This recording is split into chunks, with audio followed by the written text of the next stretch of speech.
help you? I'd like to see the man in charge. He's in here.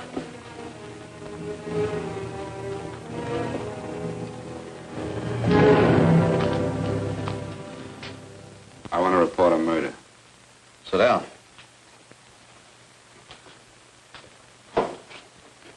Where was this murder committed? San Francisco, last night. Who was murdered? I was.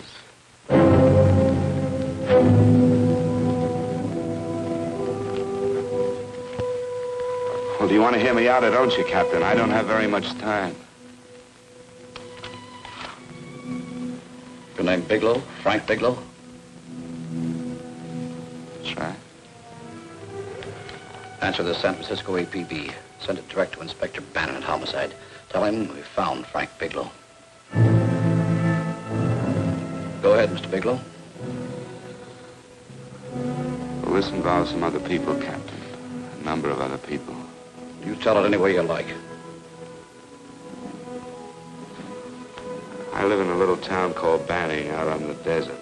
It's on the way to Palm Springs. I have a small business there.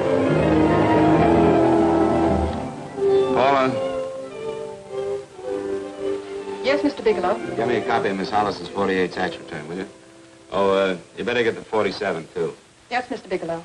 I don't think we took any depreciation on that new equipment last year. No, we didn't. I remember you said we could include it all this year. Sure we can. Hey, Frank. Yeah, well. Peterson says he wants a financial statement before he can give me my loan.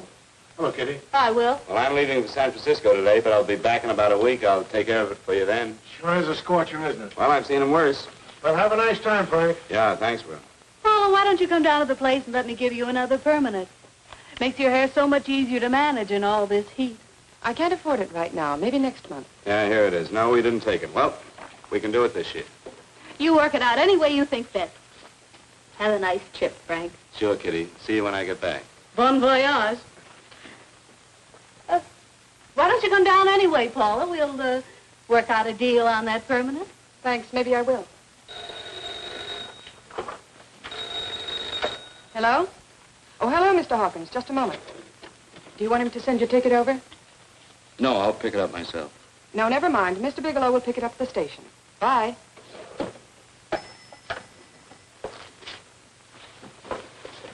I want to go with you, Frank. Now, Paul, I'm just going on a little vacation. You know that? You want to go without me, don't you? Be gone just a week. And I suppose you've just made up your mind to take this little vacation at 9 o'clock this morning? No, Paul, I meant to tell you about it a few days ago. I guess I forgot. Oh, you forgot. Paula, don't be like that. Don't be like what? You just drop a little announcement that you're going away. Not tomorrow or next week or next month, but today. No explanations, nothing. And I'm supposed to swallow the excuse that you need a little vacation. I just want to get away from town for a few days, that's all. Get away from this town or get away from me. Oh, Paula, please try to understand. How can you ask me to understand anything like this? No, I'm sorry, but I don't understand. Go to San Francisco, but don't expect me to be waiting for you when you get back.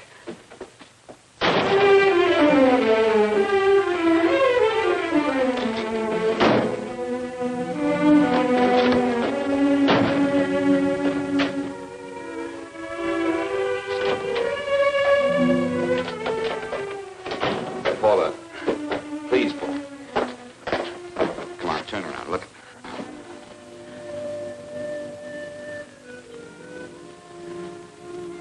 Come here. Why do you do this to me, Frank? Why can't you be honest with me? As honest as I am with you? Do you have to go? I have to go, Paula. I know what I'm doing. All right, go. Go anywhere you like. You can go to blazes for all I care. Paula. Paula. Yes, I know I'm being foolish. Come here.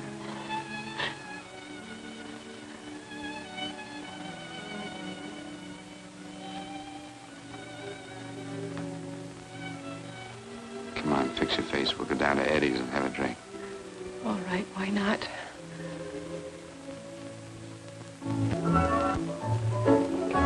Hi, Paula. Hi, Eddie. Give us a couple of cold beers, will you? Coming up. Hi. Come on.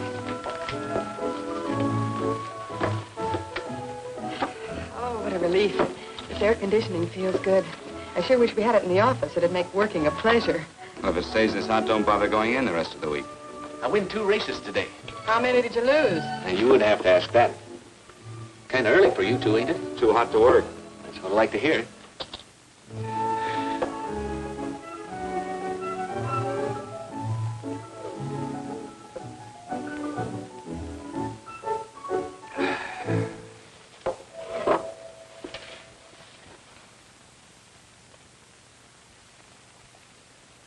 Frank, you'll take me with you, won't you? You will, won't you? Or am I crowding you? What do you mean, crowding me? Maybe you do need this week away alone. Maybe we both do. I know what's going on inside of you, Frank. You're just like any other man, only a little more so. You have a feeling of being trapped, hemmed in, and you don't know whether or not you like it. Look, Paula, I'm going to be honest with you. I care too much for you not to be honest with you. I'm as much concerned for your happiness as I am for my own. I know you've had one bad experience, Frank. I know all about it. But you don't know what it can do to 2 people, Paula. And the woman always gets hurt more than the man. I don't want you to get hurt, darling. More than anything in the world, I don't want you to get hurt.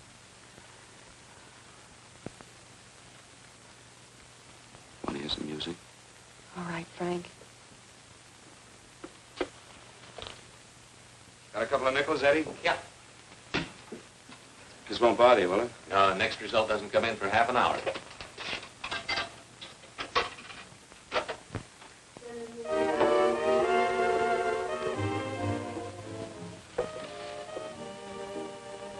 I thought that by now we'd be married. No, I'm not going to crowd you anymore, Frank. Go to San Francisco. I don't like it, but I'm convinced that you must go. I want you to be very sure, Frank. If it's right, and I believe it is, we'll have something really wonderful together. If it isn't, we should both know it as soon as possible. So you see, even if I could stop you, I wouldn't do it now.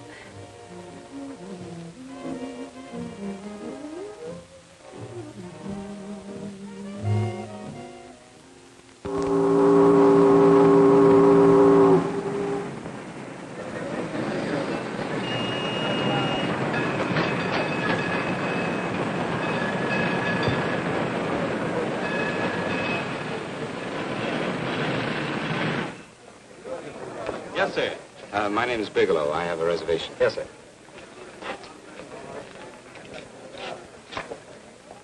Here we are, sir. My name is Bigelow. I have a reservation. I have it, sir. It's a very nice room on the 6th floor, facing the bay. Boy, this might help you enjoy your stay, Mr. Bigelow. It's a little booklet on how to have fun in San Francisco. Oh, thank you. Very welcome, sir. Thank you. Say, is it always like this around here? No, this is market week, and it's the last day, too. Boy, always around until you need him. Oh, 517? Thank you. Here's a message for you, Mr. Bigelow. Long-distance call came in about an hour ago from Banning, from a Paula Gibson.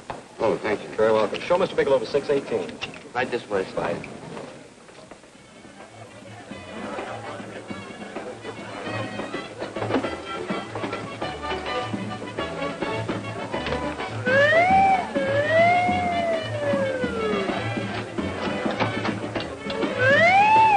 Right this way, Mr. Bigelow.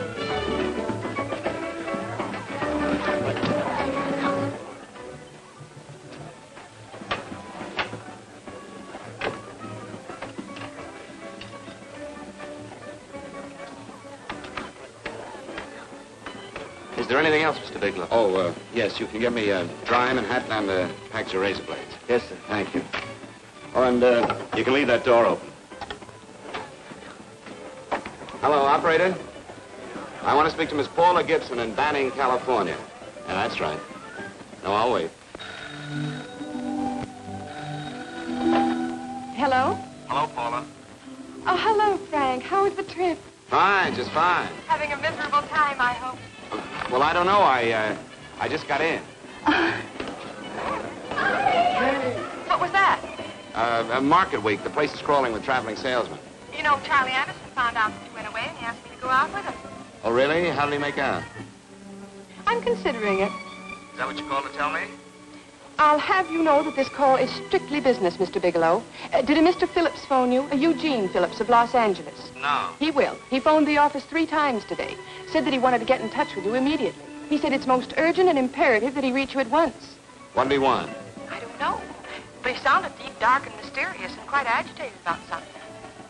Phillips. Have we ever done any business with him? Not unless you've been keeping it a secret from me.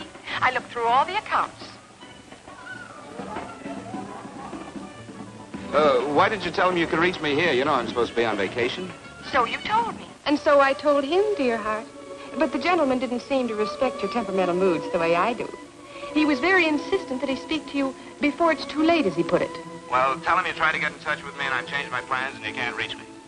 He won't talk to me. I told him that I was your confidential secretary, but I guess I didn't sound confidential enough.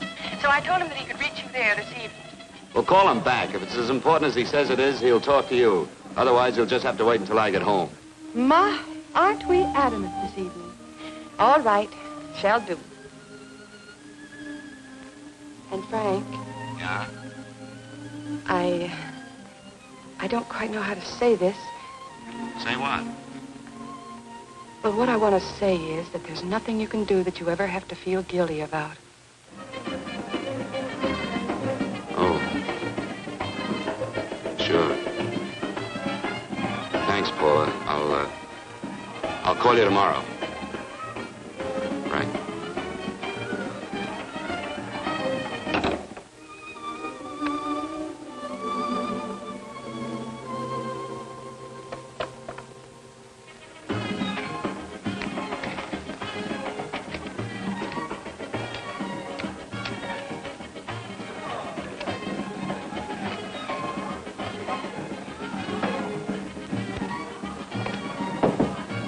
Oh, just put it there, please. You can keep the change. Thanks very much. Say, how long has this been going on? Oh, it's been a madhouse all week, but they check out tomorrow. Oh? I thought you were with them. No, I'm just here on a vacation.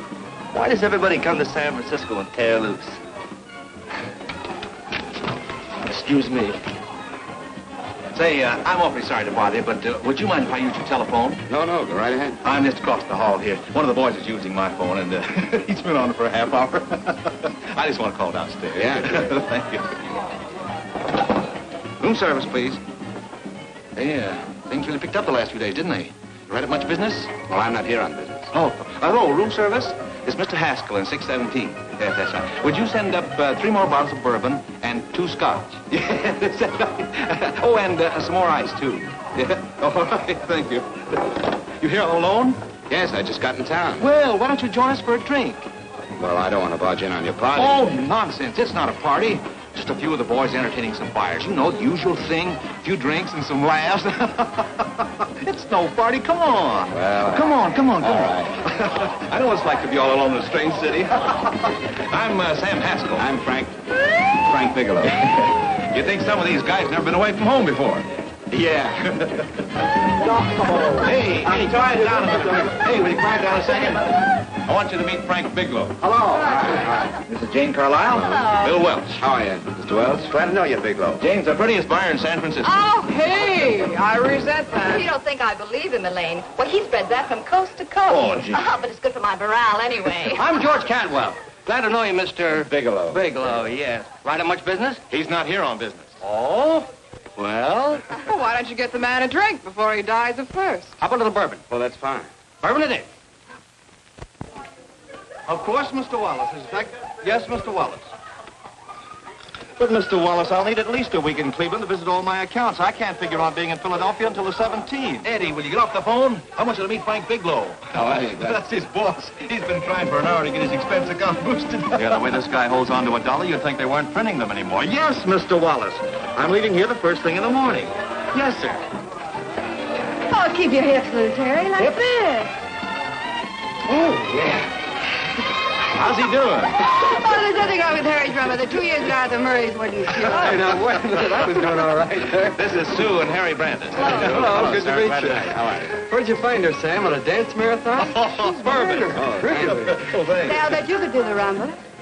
Well, a little, but I'm kind of rusty. Anything would be an improvement after Harry. Oh, how do you like that? Well, here goes. Hey, you're good. Oh, my wife, she's a good dancer, isn't she, Bigelow? Oh, yeah. Fellas, I thought you were going to show us a good time tonight. Is this doing the town? That's right. We practically bankrupt our stores to buy everything you've got. Then you keep us in this hotel room. I agree. This is my last night to howl before I go back to being a dutiful housewife. Well, it looks like we're stuck, boys. This is where we blow all our commissions in one night. And you're coming with us, Bigelow. Oh, no, thanks. You run along. I've got to get unpacked and have dinner. Oh, no, you're not going to get away from me. Now that I found a man who can dance, I'm going to hang on to it.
What'll it be?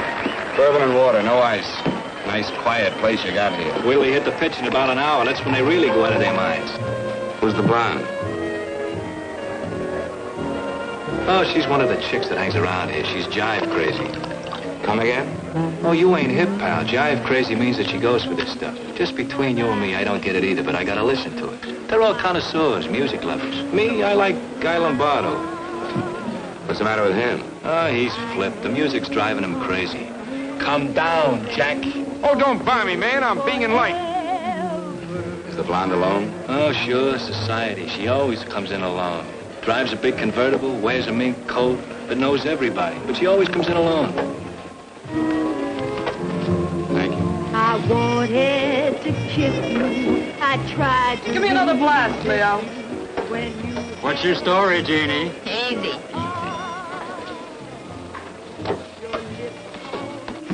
Hello. Easy. Dig the fisherman. Oh, that's really silk, isn't it? Can I buy you a drink? Sure thing. Give me a blast, Leo. Leo, I left my flask at the other end of the bar.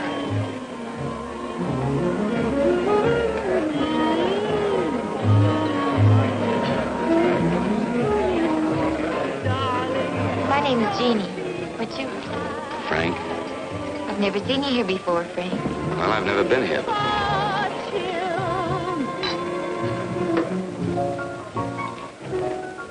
This isn't mine. Mine was bourbon. Well, sure it is. You saw me pour it. Give me a fresh drink. Anything you say. Oh, listen to that piano. Feel those vibrations.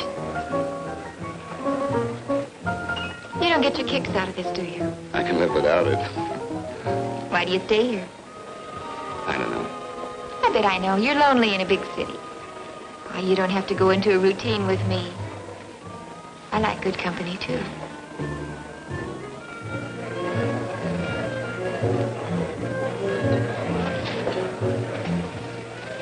Say, there are some people there I want to avoid. Couldn't we get out of here? Let me think about it. Oh, come on. How about going somewhere else? Huh? Why don't you meet me later? Okay. Where? I tried to forget you, but you whispered, darling, I love. Call me at that number later. It's my next stop. They've got a band there that'll really send you. See you, Jeannie. Easy.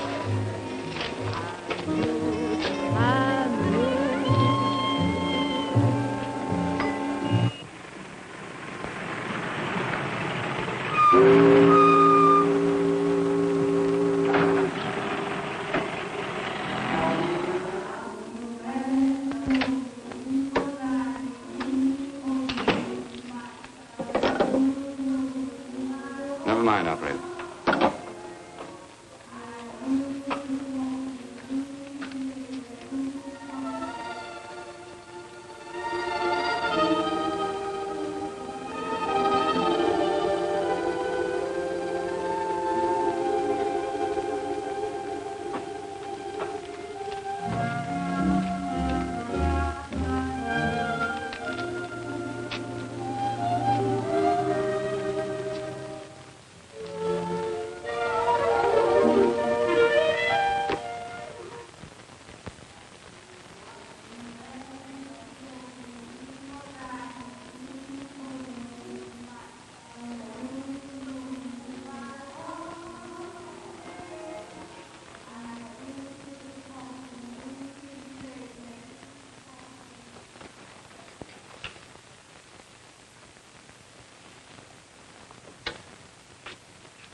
Room service, please.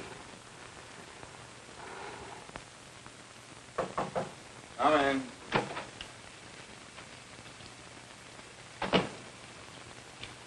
Be right with you, waiter. Yes, sir. Rest well, sir? Yeah, sure. May I? Go ahead. It's on there for you. Thank you, sir. Would you like anything else? Well, thank you, that's all. Waiter, Yes, sir. take this away. Is there anything wrong, sir? No, just take it away. I don't even want to look at it. Are you all right, sir?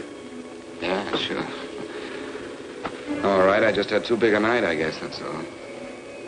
Need some fresh air. Of course. Thank you, sir.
lungs in good condition.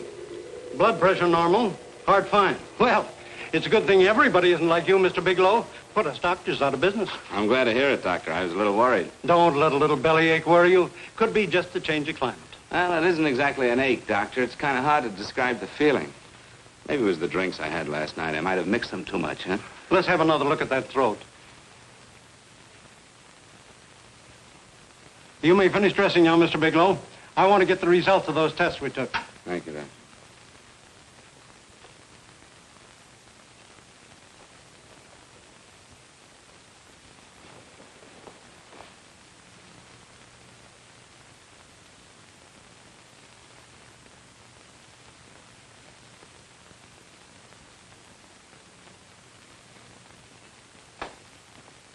Mr. Bigelow, this is Dr. Schaefer. Hello, Doctor. How are you? Sit down, Mr. Bigelow. According to the information you gave Miss Wilson, you're not married, Mr. Bigelow. That's right. Do you have any relatives, family, anyone in San Francisco? No, no one. I don't know a soul in San Francisco. Where is your home? What is this, Doctor? Why all the questions? You're a very sick man, Mr. Bigelow. Sick? But you told me I was in good shape. Yes, I know. But my preliminary examination didn't reveal your true condition. You sound as if it's pretty serious, Doctor. It's extremely serious. I want you to understand that we wouldn't tell you something like this unless we were absolutely certain. Well, of course, of course. You must steel yourself for a shock, Mr. Bigelow. Well, go on, Doctor. What is it you're trying to tell me? Our tests reveal the presence in your body of a luminous toxic matter. What is that exactly? A poison that attacks the vital organs. Poison? We have no alternative but to tell you this. Your system has already absorbed sufficient toxin to prove fatal. I wish there was something that we could do. What do you mean, wish? You mean there's nothing? There is nothing anyone can do. This is one of the few poisons of its type for which there is no antidote. This is fantastic. This is the most ridiculous thing. You don't have very long. What do you mean? A day, possibly a week, 2 weeks at the outside. It's hard to say exactly. Well, this is impossible. I don't believe it. You've made a mistake. That's it. It could be a mistake, couldn't it? You have made a mistake, haven't you? Answer me. Dr. Schaefer is an authority on toxicology. Been no mistake, Mr. Bigelow. Do you realize what you're saying? Well, you're telling me that I'm dead.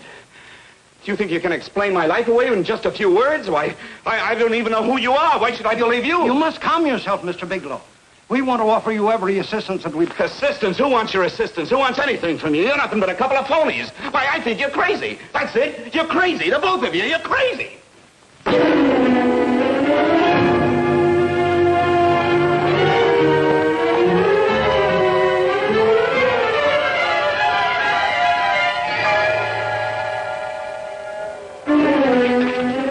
Where's the doctor? You just come in. Come on, tell me. You have to go to the meeting before you come Get out of here. here. What's the trouble here? What's the matter with you? Doctor, I want you to examine me for luminous poison.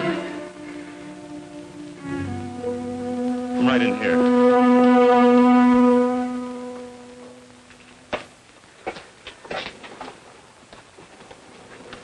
Yeah, you've got it all right. Your system has already absorbed it. Are you sure, Doctor? Are you absolutely certain? Couldn't there be some mistake?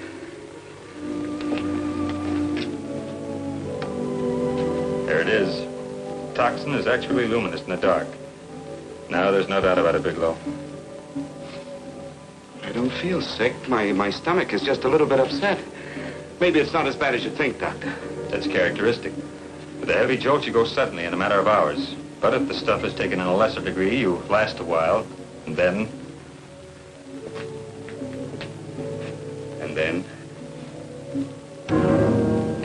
Give it to me straight, Doctor.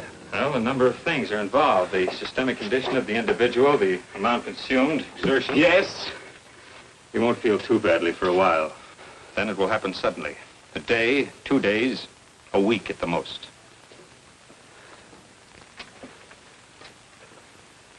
A day? 2 days? There's nothing that can be done now. If it had been caught in time, your stomach could have been washed out. But you've had it in you for some time now. For at least 12 hours, haven't you, Bigelow? I don't know. You don't know? No. Don't you know how you got it? No. This is no accident. Somebody knew how to handle that stuff. That wax is tasteless and odorless. And the amount of alcohol in your body, you must have got it in liquor.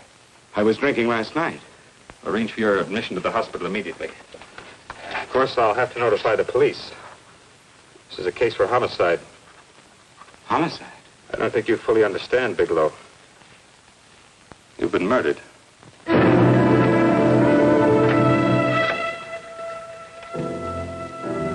Get me police headquarters, please. Homicide Bureau.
Open up.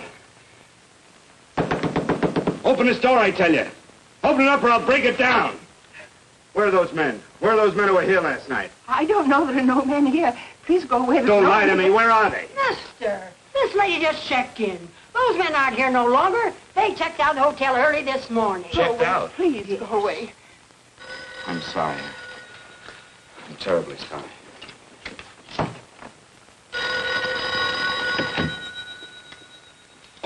Hello? Please, Mr. Bigelow, my eardrums. Oh, hello, Paula.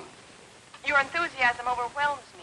Why haven't you phoned me, or is there a quota on telephone calls up there? I'm sorry. I've been busy. I'll bet you have. Visiting the museums, no doubt. What's happening up there that's exciting or different? Nothing, not a thing. I'll bet you missed me, but you're too stubborn to admit it. Sure. You know, if you'd like me to come up, I can pack a toothbrush and leave right away. No. Well, you don't have to snap my head off. You could at least make a pretense of missing me. I'm sorry, Paula. Of course I miss you. Listen, Paula, Paula, it's just that I don't feel like talking now. I'll call you later. Don't strain yourself. You phone me sometime when you feel more like talking. Oh, by the way, I called that Mr. Phillips back. Phillips? Yes, you know, the man that tried to reach you. Well, I'm afraid you'll never know why it was so important that he speak to you. His office said he died yesterday. Frank, are you there? Did you hear me? Died? When? Yesterday. So you won't have to bother your little head about him anymore. You can just go ahead and have fun. Paula, what did he die from? Do you know? I suppose he died from whatever people usually die from. Well, didn't they tell you? Don't you know? What are you getting so excited about? You said you didn't even know the man. Listen, where's his office located? What difference does it make? You can't talk to him now. I told you the man's dead. Paula, will you stop talking so much and tell me where his office is? All right. It's the Phillips Importing and Exporting Company, Bradbury Building, Los Angeles. Bradbury Building, Los Angeles. That's right. Say, this is really a switch. Listen, if you want to reach me, I'll be in Los Angeles. Are you out of your mind? I'm sorry, Paula. I've got to hurry. Wait a minute. Where in Los Angeles? The Allison Hotel. Goodbye, Paula.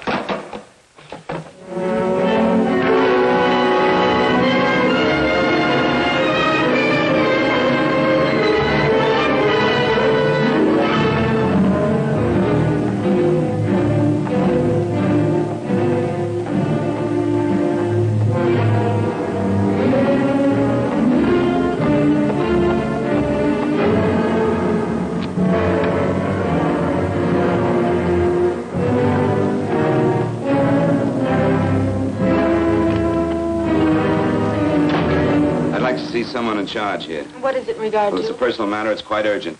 Perhaps Mr. Halliday can help you. Who's he? He's our controller. Your name, please? Bigelow. Mr. Bigelow to see you. Send him in. Go right in, please. That door.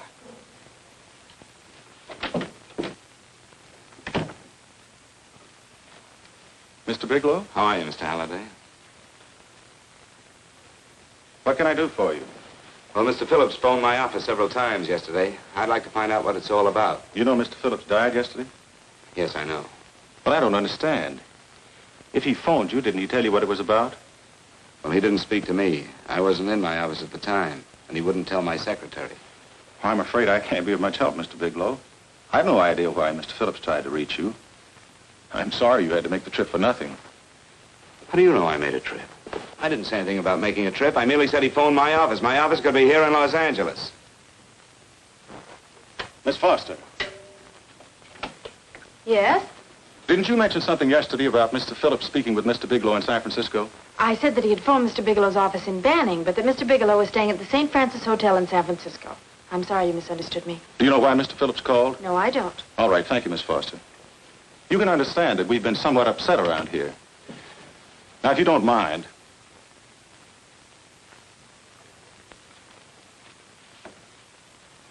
Did Mr. Phillips have a wife, family, anyone that could help me? you can't intrude on people at a time like this just to satisfy some curiosity. It isn't just curiosity. Then I suggest you wait a week or so. I can't wait. Well, I'm sorry you'll have to. Well, there's always a phone book. You're a pretty aggressive fellow, Bigelow. Are you quite sure that this is as important as you make it appear to be? It's important. Mrs. Phillips lives at the Sunset Arms Apartments. Thank you. I needn't tell you she's under a strain. I suppose you're capable of using a little more tact with her than you demonstrated with me. I think I can handle it. By the way, what was the cause of Mr. Phillips' death? Suicide. He leaped from the balcony of his apartment. Thank you.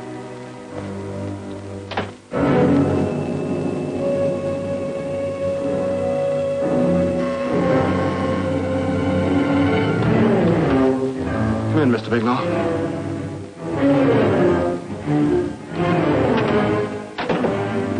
I'm Stanley Phillips, Eugene's brother. Halliday phoned that you were coming.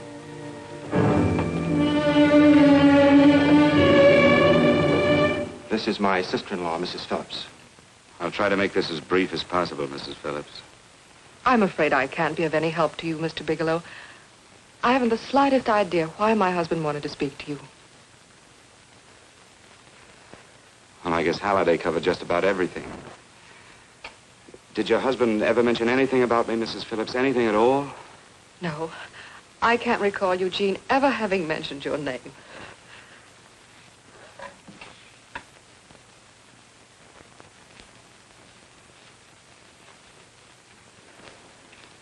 I hate to ask you this, Mrs. Phillips, but it's of vital importance to me. Do you know why your husband committed suicide? Oh. You're certainly not the most diplomatic person in the world, are you, Bigelow? Were you a friend of my brother's? I never met him.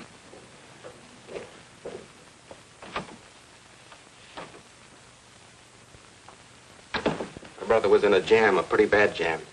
He was arrested 2 days ago. He sold some iridium to a dealer by the name of Majak. It's a very rare metal, very costly. Anyway, the iridium turned out to be stolen. He was released on bail yesterday, but he faced a pretty stiff prison term. Men have committed suicide for less. Yes, I know. That's how the police feel about it. What puzzles me, though, is this crooked deal.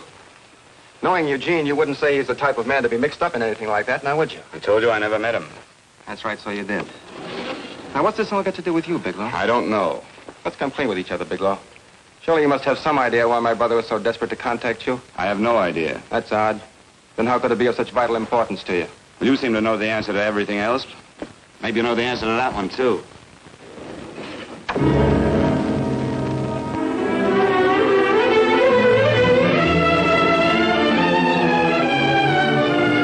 There's a message here for you to call operator 82 at Banning. Oh, thank you. Show Mr. Bigelow to room 821. Say, would you have the operator put this call through to my room right away? I'll take it up there. Thank you. Hello, operator. Yeah, I'll call you if I need anything. Thank you, sir. Hello, Paula? Well, Sinbad, I'd just about given you up for lost. Do you mind telling me just why you rushed down to Los Angeles? I can't explain it to you just now, Paula. I just can't explain it. What's going on, Frank? You don't even sound like yourself. Well, I'm just a little tired, Paula, that's all. But I miss you. Oh, Frank.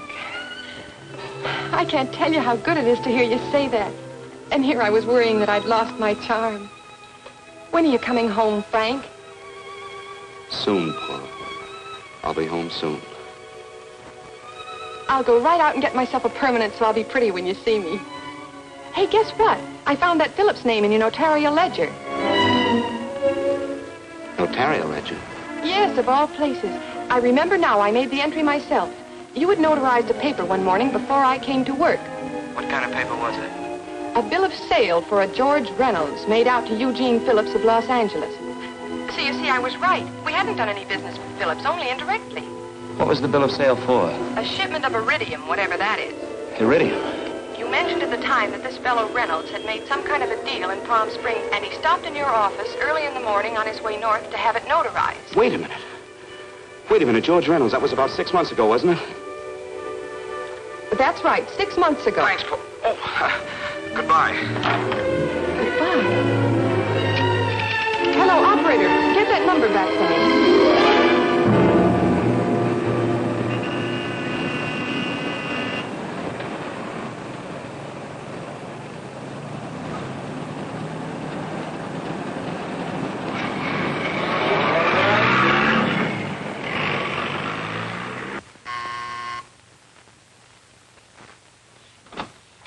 I've got to talk to you, Mrs. Phillips. Please, go away. I want to be left alone. But I found out why your husband wanted to see me. It was in connection with a bill of sale. Come in. Thank you. What do you know about a man named George Reynolds? George Reynolds? Yes. Why, that's the man my husband claimed sold him the iridium. And what did Reynolds claim? Reynolds disappeared. Yes? About 2 months ago, my husband grew suspicious that something was wrong. Since then, he tried in every way to locate Reynolds, but could find no trace of him. But I don't get it. Your husband could have proved he made a legitimate deal by showing the bill of sale he got from Reynolds. Then there was a bill of sale? Yes, of course there was. My husband swore there was, but at the time of his arrest, he couldn't find it. It was mysteriously missing. Well, then, if your husband could have shown proof, it would have been George Reynolds who would have faced the prison term. Eugene was convinced that Reynolds had stolen the bill of sale. He was the only one who had reason to eliminate evidence of the transaction. Thank you, Mrs. Phillips. Thank you very much. You've been very helpful. Oh, if you'd only come sooner, Mr. Bigelow. My husband might be alive today. I know.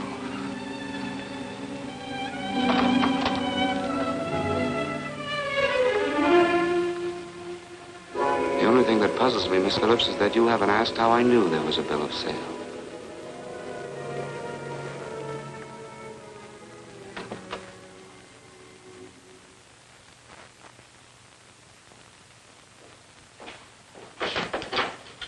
Mr. Holliday isn't in. He should be back shortly. I think you're the one who can help me, Miss Foster. Mr. Phillips tried to reach someone else before he called me yesterday, didn't he? Why don't you ask Mr. Holliday? Obviously, Mr. Holliday wasn't here yesterday, or he wouldn't have had to learn from you that Phillips called me. And you're the logical person to know who else Phillips called. I don't believe that's any of your business, Mr. Bigelow. Don't think you're revealing anything confidential, Miss Foster. I know that he tried to reach somebody else. Mrs. Phillips told me. You're bluffing, Mr. Bigelow. I don't know what you're after, but you're trying to trick me. Mrs. Phillips didn't tell you a thing. How do you know that? Mrs. Phillips knows nothing about it. She doesn't. Well, why wouldn't she? Wait a minute. I was talking about George Reynolds. Who did you think I meant? Just who is it that Mrs. Phillips doesn't know I about? told you before, that's none of your business. All right, young lady, I'm going to give it to you straight. Phillips was murdered. Murdered? I don't believe you. He told Go me on. because he needed me to clear him. Phillips was innocent. Innocent men don't have to jump out of windows. Murdered? Just who are you trying to protect, Miss Foster? Why are you so afraid to tell the truth? I'm not protecting anybody. I haven't any more to say. All right, young, listen to me. This thing is going to explode wide open. If you've got nothing to hide, you better start talking. Or maybe you are mixed up. No! Well, then come on. Mr. Phillips called Marla Rakubian. He went to see her yesterday morning. Who's Marla Rakubian? She's a model. She and Mr. Phillips used to be quite friendly, but he hadn't been seeing her for quite some time. Come on. The last couple of months, he'd been trying to locate her and finally learn where she lived yesterday morning. When he returned from seeing her, he was terribly upset and excited. That's when he had me put in the calls for you. When he couldn't reach you, he went home. The last time I saw him alive. Give me Marla Rakubian's address. I don't think Mr. Phillips realized I was aware of his friendship with Marla Rakubian, and out of respect for him, I never intended to tell anybody. I had no idea that she had anything to do with the trouble he was in. I admire your discretion, Miss Foster. You know, you must be pretty friendly with Stanley, Miss Foster.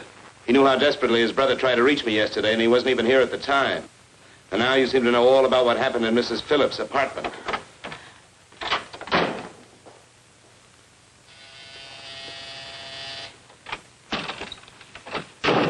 Miss Rakubian? Yes? What do you want? Get out of here or I'll call the Go police. ahead, call him. Oh, go ahead, call him. Going on a trip, huh? Yes, going away for the weekend. Sailing for Buenos Aires tomorrow, some weekend. I'll send you a postcard. Now get out of here. Who are you going with, George Reynolds? Never heard of him. I suppose you've never heard of Eugene Phillips either. Just who are you? What do you want? Never mind who I am. Where's Reynolds? I told you I don't know him. Now will you get out of here and leave me alone?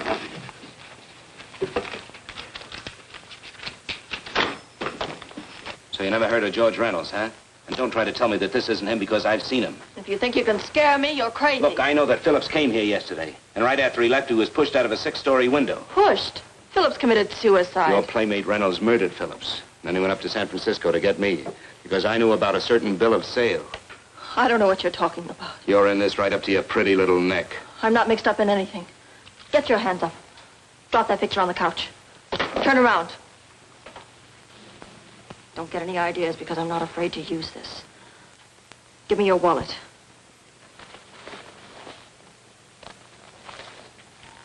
Frank Bigelow, Hotel Alex.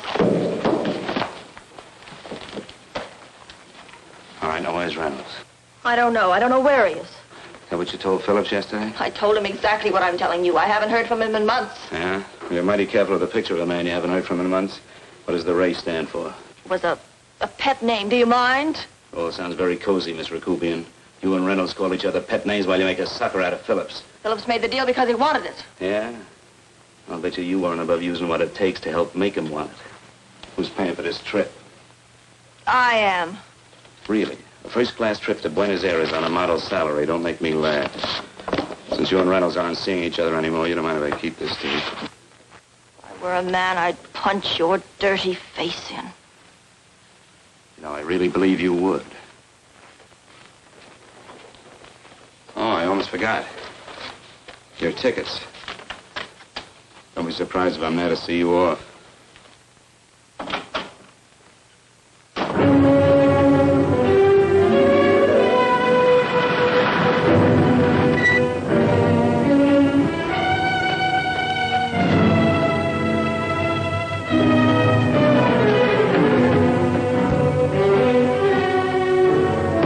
Angelo. Angelo! Oh, Angelo. Do you remember taking this picture of George Reynolds? I take so many pictures, I can't remember them all. This gentleman is a friend of his and would like his address. We have no card on him. I don't think we ought to do that. He's willing to pay $20 for it. That's the paper we used last year. Of course, you understand, we usually don't give out the information about our clients. I know, you're a couple of high-class fellas. Thank you. Revealing anything confidential is against the ethics of our establishment. That's right. Honesty is the best policy. Of course. But in your case, inasmuch as you're a personal friend of Mr. Reynolds... Thanks. I knew you'd come through. Got it. Here it is. We don't have his address. He must have called for the picture. But he couldn't have been a very good friend of yours, mister, because his name is not George Reynolds. It isn't? Well, what is it? It's a... Huh? Oh. Yeah. It's Raymond Rakubian. Rakubian? What's so unusual about that? The picture's signed Ray, isn't it? Yeah. Yeah.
Your lips cold and baby, then I thought that maybe love.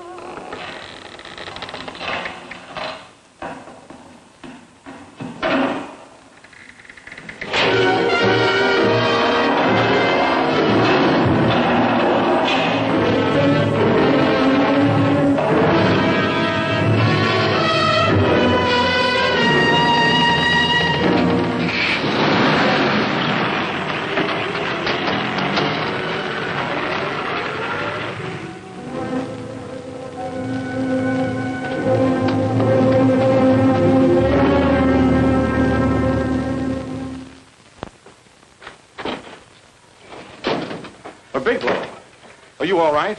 Can I get you anything? No, thanks. Do you know this man? No? No, I don't think so. Are you sure you've never seen him? I'm quite sure. Does the name Raymond Rakubian mean anything to you? No, I never heard of him. Why? He also uses the name George Reynolds. This is Reynolds? That's right. Well, where can we find him? That's what I want to know. Tell me something, Halliday. You're the controller here. How come you didn't know about that bill of sale? Phillips made that deal before I came to work here. Yeah, but you still keep records, don't you? For some reason, which is none of my business, Phillips preferred to keep that among his personal papers. Now, does that answer your question? You came in here today asking for some information that you needed, and I tried to be as cooperative as I could. But now you're beginning to annoy me. So get out before I throw you out.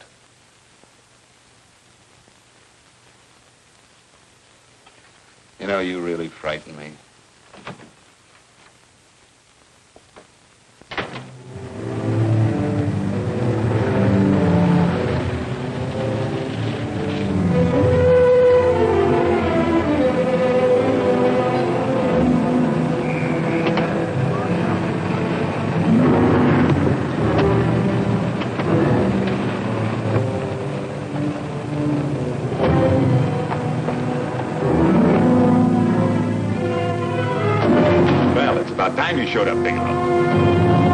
Go ahead, Dave.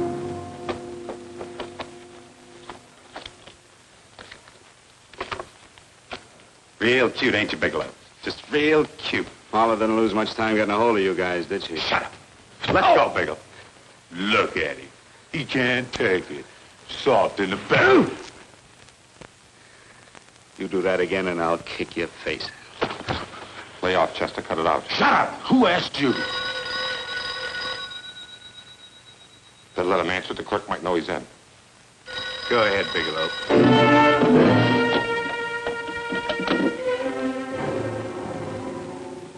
Hello? Frank.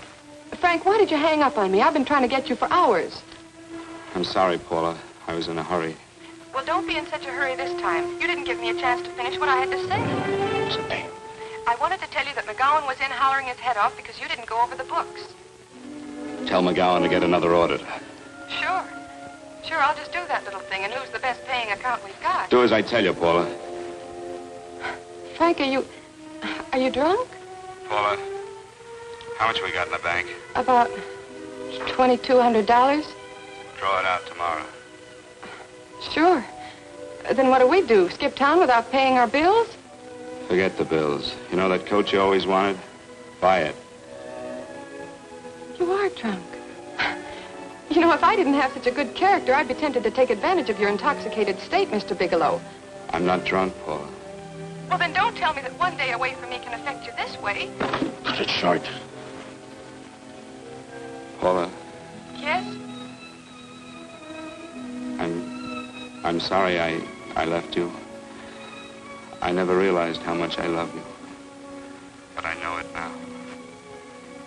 Oh, Frank, darling, I love you too so very much. Please come home. I miss you terribly. I said cut it short. I'd just love to let you have it, Bigelow. Let's go, Chester. This guy's kept us waiting long enough now. Walk in front of me, Bigelow. And keep your mouth shut. If you so much as look cross-eyed at anybody, I'll blow the back of your skull out.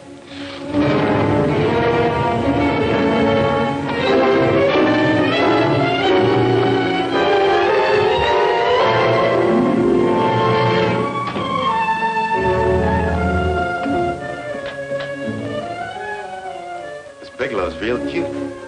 He wanted to get tough with Chester. He don't know Chester. Did you get the picture? Don't I always get what Mr. Majak sends me after? Majak?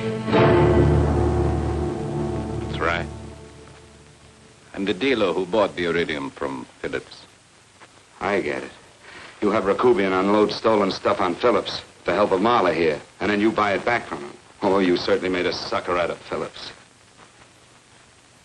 What is it, Mr. Bigelow? Exactly what is on your mind? I'm looking for Raymond Rakubian. What?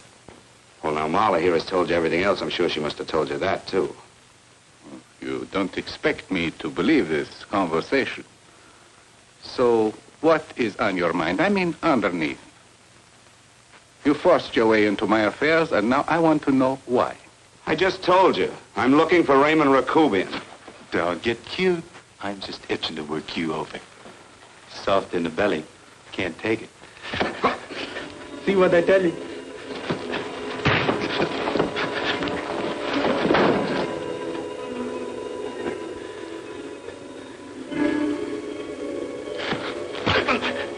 Can't do that to Chester.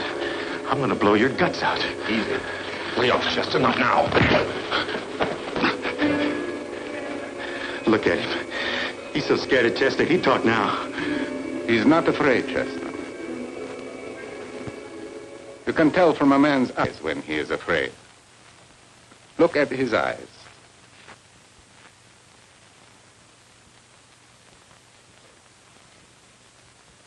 Oh!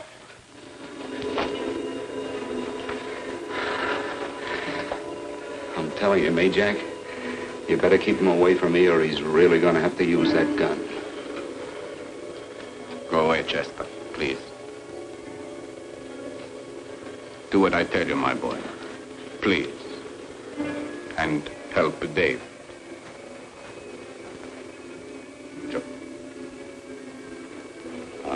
You're in pain. He's an unfortunate boy. He's psychopathic. He's unhappy unless he gives pain. He likes to see blood. Come with me, Mr. Bigelow.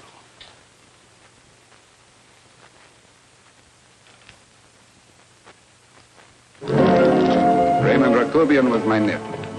He could not possibly have tried to kill you. He's been dead 5 months.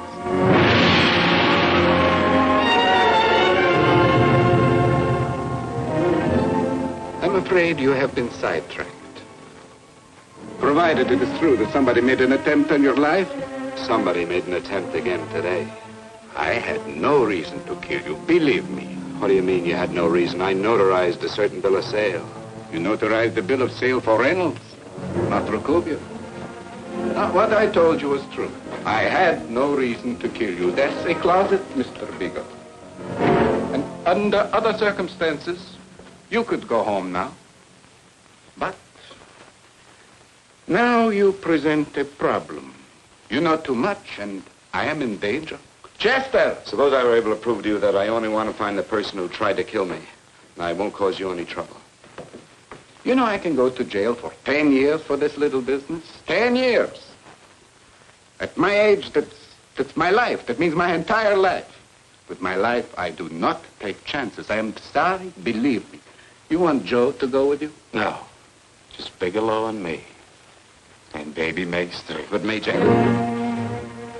Goodbye, Mr. Bigelow, and forgive me. Let's go, Bigelow. I guess you won't be there to see me off.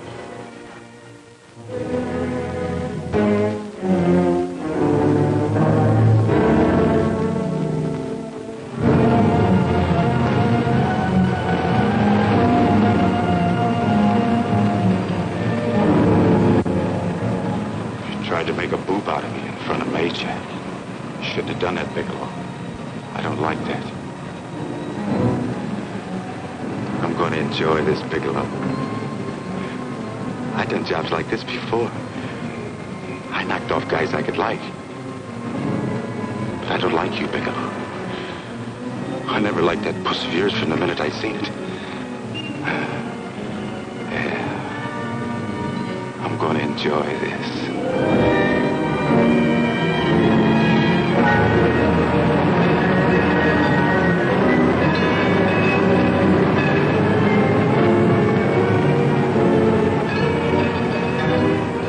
Scared yet, are you, Bigelow? But you'll be scared. Good and scared. I think I'll give it to you in the belly. You don't like it in the belly?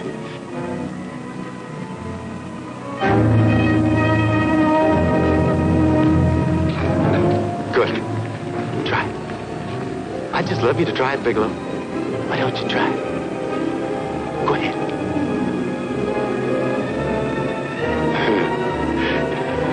Didn't have the nerve, did you, Bigelow?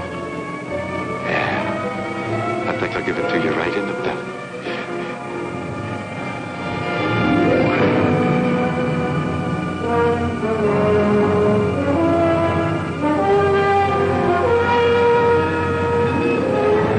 It takes longer when you get it in the belly. It's nice and slow. That's the way I want to see you go, Bigelow. Nice and slow.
Yes, I'm all right, Paula, but what are you doing here? How did you get here? Freddie Ross threw me down. I had to come. I had to see you.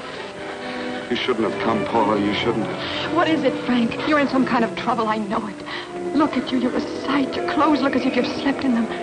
Are you ill? You are. You're feverish. I'm all right, Paula, and I'm not in any trouble, believe me. You're lying, Frank. Right after I spoke to you, I got a phone call from the San Francisco police.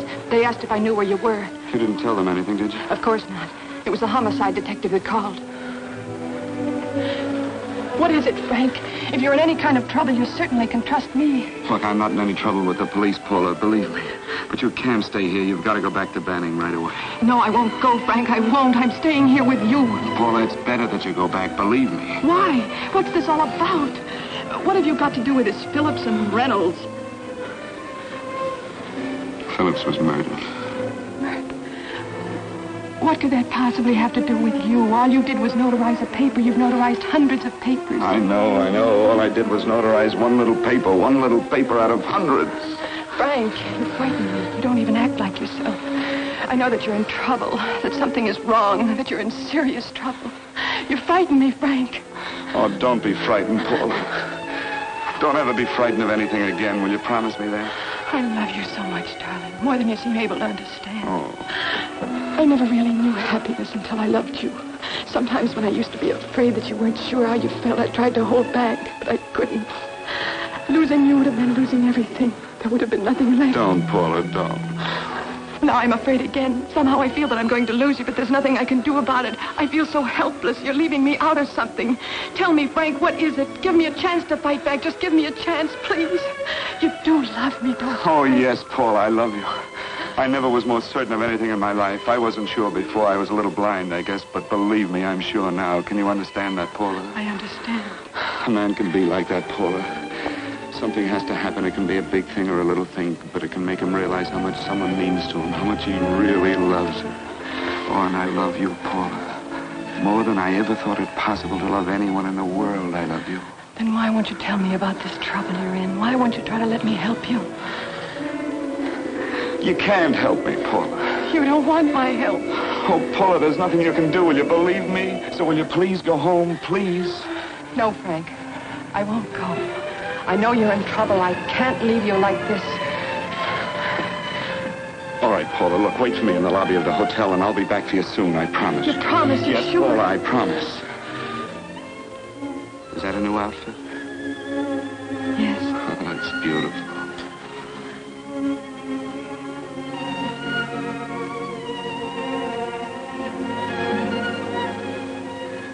You'll come back to me, won't you, Frank? Yes, Paula, I'll come back, I promise. Please hurry, darling. Oh, I love you. I love you, Paula.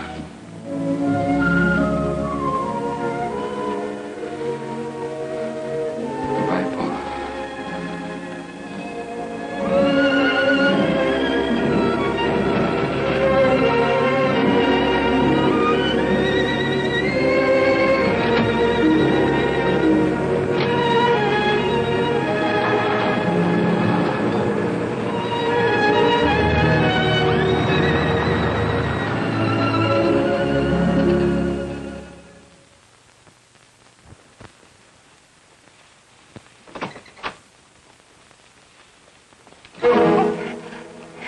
Stanley here?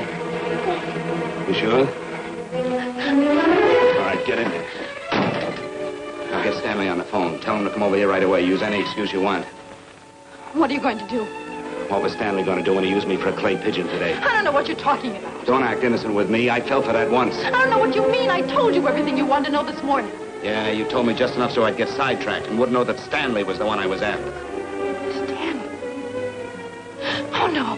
You and Stanley have been together on this from the start. Now, come on, get on that phone and call him. Don't let him know I'm here. Bigelow.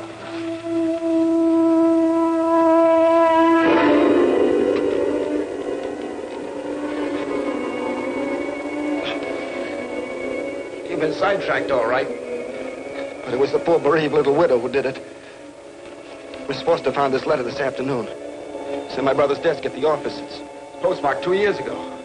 It isn't exactly the kind of a letter that a married woman gets from a casual friend. I'm sure my brother wasn't aware that they were so well acquainted when he hired Halliday.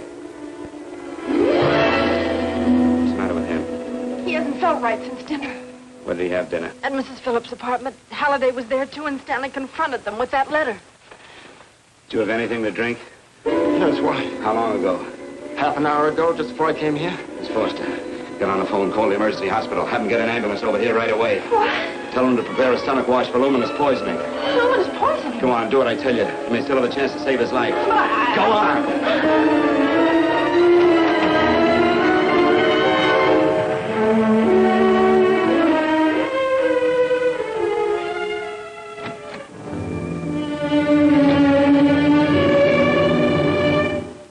I found George Reynolds, Mrs. Phillips. He's been dead for 5 months. Then he didn't steal the bill of sale. No, he didn't. But you could have stolen it. How dare you? You knew who I was when I came here today. But you were surprised to see me alive, weren't you? But I'm not alive, Mrs. Phillips. Sure, I can stand here and talk to you. I can breathe and I can move. But I'm not alive. Because I did take that poison. And nothing can save me. What are you going to do? I tell you now, I have nothing to lose. No, you've got to listen to me. You've got to give me a chance. But I didn't have a chance. It was Halliday. Believe me, it was Halliday. He made me steal the bill of sale. He planned everything. What about this letter? Your husband knew about you and Halliday. He found it only yesterday. He accused Halliday. They fought, and Halliday pushed him over this balcony. And why me? Why did he want to kill me? Because you could have proved there was a bill of sale, that my husband had no reason to commit suicide. Halliday was desperate. After he killed my husband, he found out about the phone calls to you. He thought you spoke to him, that you knew enough to involve him.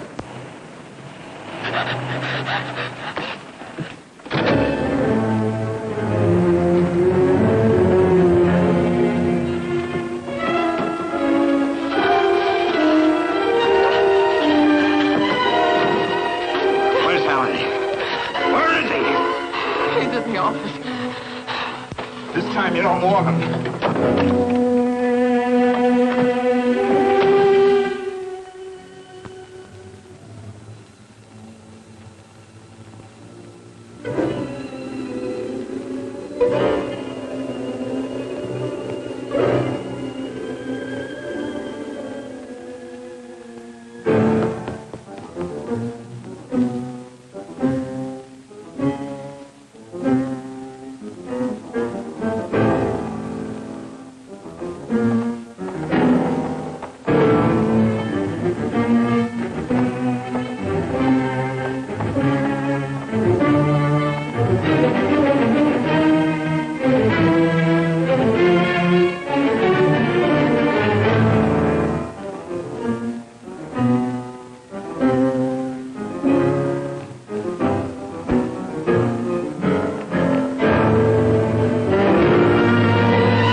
Yeah, move along now. Let's get going. Come on.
All I did was notarize a bill of sale.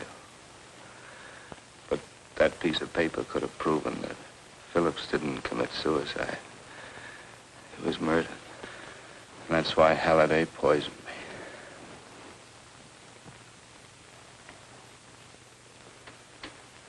me. Would you?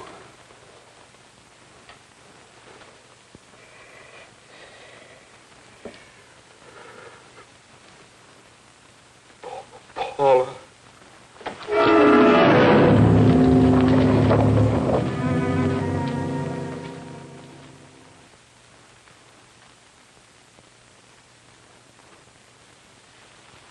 Call the morgue.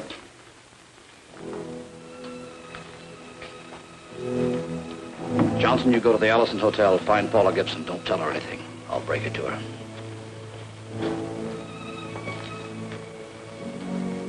How shall I make out the report on him, Captain? Better make it dead on arrival.